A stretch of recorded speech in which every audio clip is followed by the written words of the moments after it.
Coach Dewey Evans here with a Midcourt 2-Minute Tuesday.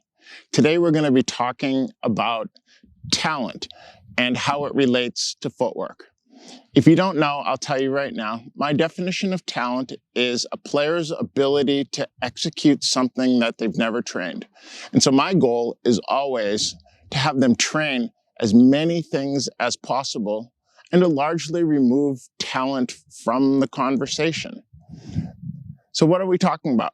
Well, when we're dealing with footwork, we have to kind of teach people now. I remember it was probably 20 years ago when Dennis Vandermeer said, we now have to train people on how to move.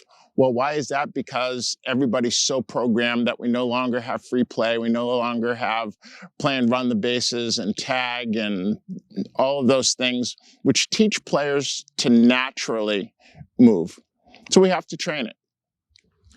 3 years ago, right before the shutdown, as a matter of fact, the day before the shutdown, one of my colleagues, Coach Ashley Weinhold, was gracious enough to come out and help demonstrate some of the various footwork patterns. Ashley's formerly the #1 junior player in the U.S. in the girls 18 and unders, who went on to have a pretty good pro career, winning multiple titles. Let's just watch as she executes some of the various patterns.